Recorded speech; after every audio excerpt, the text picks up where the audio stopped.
Hello everyone, my name is Dipanshu Kaushik.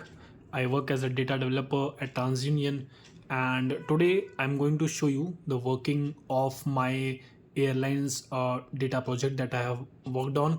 And this uses 5 to 6 AWS services, including all the codes that I have written in Databricks and then I have pushed to my notebook. And we will see how the entire pipelines from S3 to AWS Glue to Redshift and how everything works together. But before this, let's see which but how our data looks like and what we are trying to do with it. So we have two tables. One is the airport's CSV. As you can see, this actually contains like the information about our airports, right? So we have airport ID, right? But each and every airport has an airport ID and which city they are in, which state they belong, right? So for example, for CA it means it is California, and what is the name of that airport. So this is the dimensity table. This is uh, this is not going to change. This only contains the information about the airports that we have. And this is one airports.csv, and then next is the flights.csv. So this is how our daily data comes. And you can see, right, this is has a carrier code, right? DL and many other codes. This entire data has over 1 million rows. You can see, we can see the original airport ID, and we have the destination airport ID, and what was the departure delay in our flight and what was the arrival delay in our flight. So these are the four columns that we have. So in this, we will first of all we will like to trigger our data pipeline whenever this data comes in each and every single day. And then we'll also like to push it to our Redshift tables so that we can see this data and can further process this. So we are going to see how we are going to use this data. Let's look at our AWS infrastructure. So this is the bucket that we have. And in this bucket we have flights.csv and airports.csv that I have uploaded. And in this folder, which is new data, we are having four folders. So this is just an example, but we will be getting each and data every single day that will be uploaded to our S3 bucket, and then this will trigger our entire pipeline whenever there is a file that is uploaded to this, and this will move to our Redshift table. So let's look at our Redshift cluster first. So this is the Redshift cluster that I have created. And if we look at the query editor, so this is our query editor. We are having inside our dev database, we are having this airlines data. And first of all, what I have done is that I created an airport dimensity table here, and then I copied that data. I loaded the data from our S3 bucket into our directly from our S3 bucket to our Redshift. This data is not going to change. It will be simple. So we are maintaining a table of it into our Redshift. Then also I have created a final table where we are going to put our final processed data inside it. So let's see. Let's see how this works. So for doing a Redshift connection, I'll show you my. So we are going to crawl on two tables that we have. One will be for the will be the crawler for the airport dimensity table, which I have used here. And as you can see, the data source for this is airport dimensity table, right? This is what we are getting from our Redshift location. Inside our dev database, we have created the airline schema. Inside this, we have airport dimensity table. So this one crawler will be made for the airline, and second will be made for the bucket, where we will be getting each and every single day. We will be getting a new data inside a new folder, and that we are going to process. And in order to connect to our Redshift table, I have made a connection, which is my Redshift connection that I have created, so that I'll be able to crawl my data which is there in my Redshift. So let's look at the code and on how this runs. So if you can see, I'll show you the each and every step. So first we have imported all the important libraries. We have imported the Spark session, glue context, and everything that we need. And also we know the database name, which is the airline database, and what is the name of that, and we have airlines report dimension table. And then I have created a dynamic frame for the flights DF. So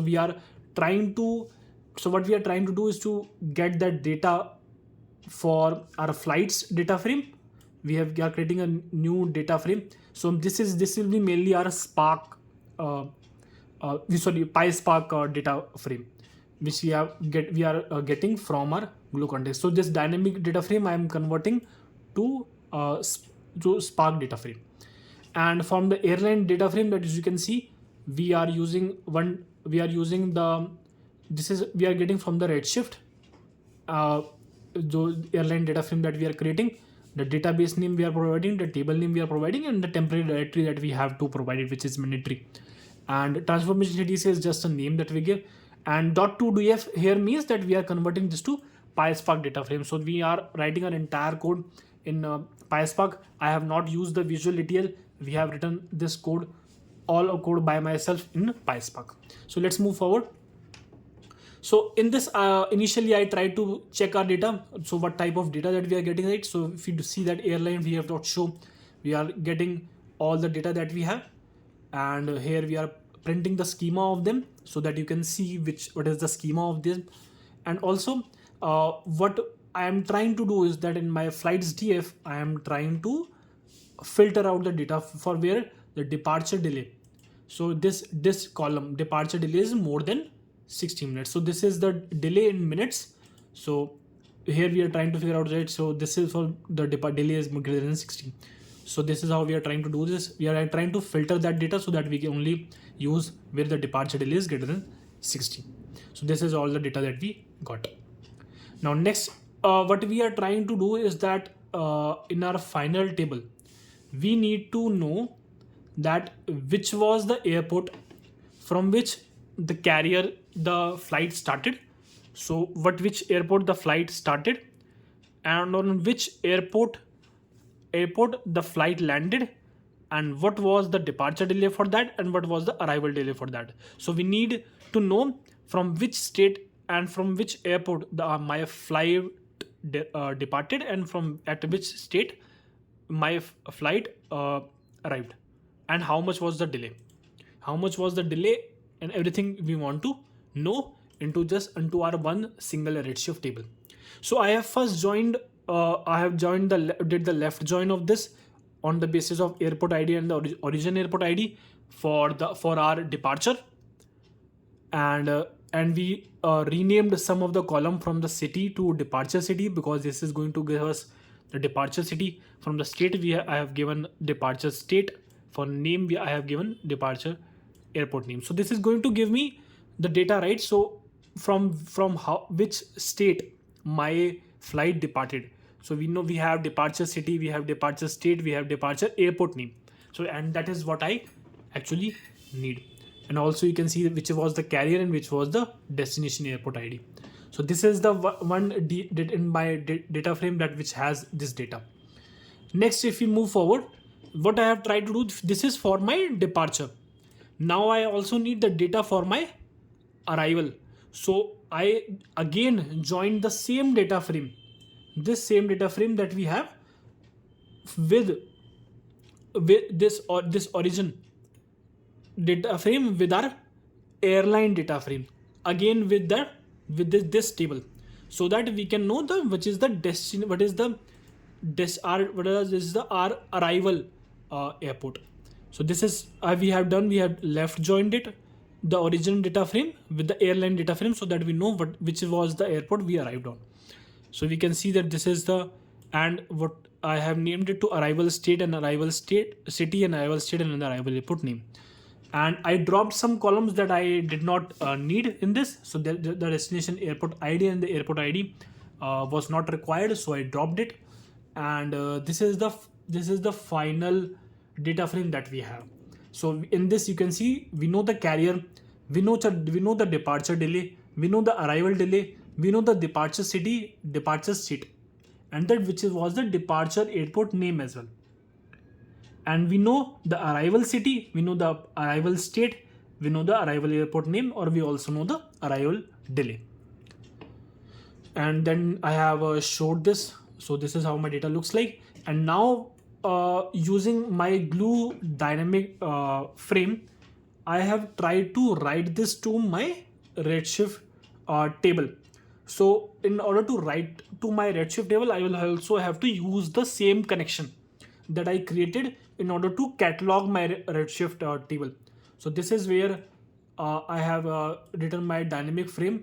So we are writing this to, we are providing this temporary directory, and we are providing the database for at which we need to write, and what is the connection name, which was the redshift connection.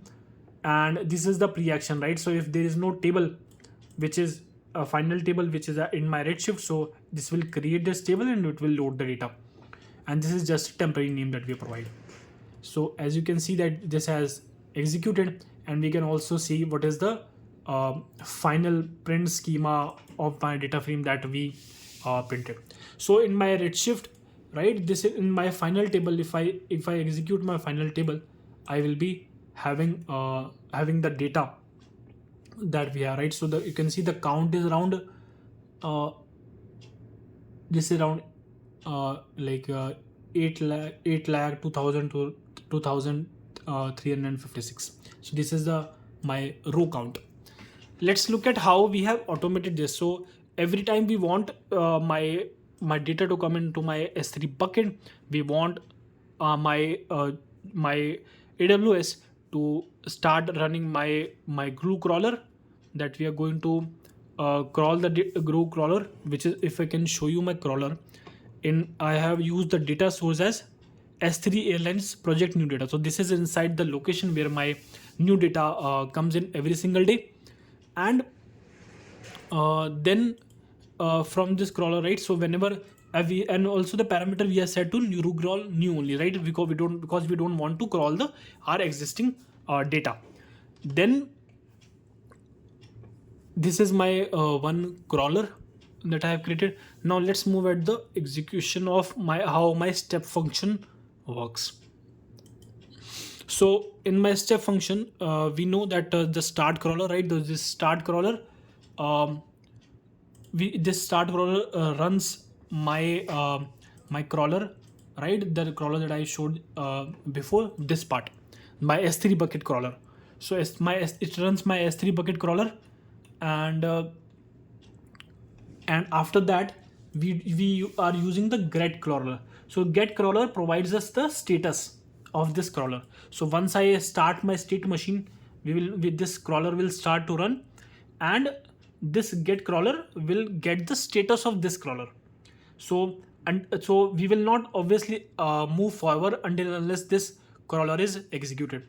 So while this crawler is running, my get crawler is going to get the state of this crawler, and it is going to have two choices.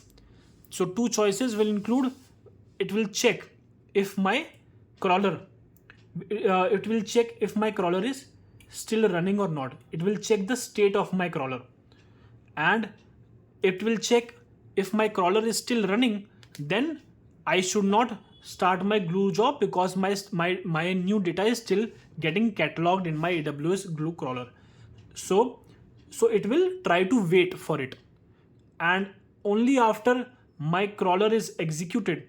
So I have provided every 5 seconds. So every 5 seconds it's going to check whether my crawler has finished its job or not. And once my crawler gets to know that my start crawler is finished, then we can start to run our glue job. So then we can start to run our code. And now this glue job, what this will do, it will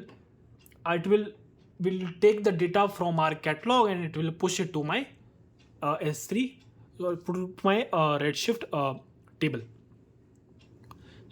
So I have for this bucket, right, for this location, if I do the airlines bucket and I go to the properties, I have created an event. I have created an Amazon event bridge. I have enabled it.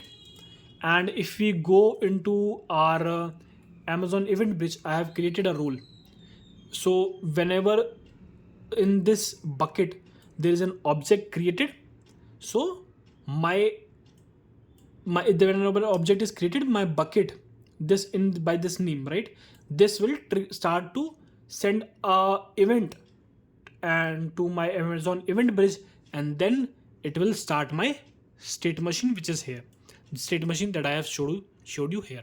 So my state machine is going to start, and I'm going to see that my start crawler is running, and then the group get crawler will run, and then it will start to go for a choice, then wait and get crawler, and then finally glue job will start. So this is how my entire uh,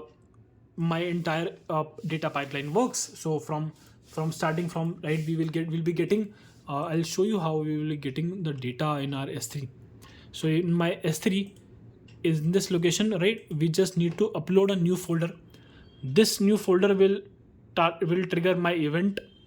The event will now target my state machine, and then my state machine will start to run, and we will start to see in our editor, we will start to see that in my final table is getting executed. Now we can use this data for further for further analysis, or we can use it for to create a new do analysis on this. Or so this is how my entire data pipeline works. I hope you liked it. Thank you so much.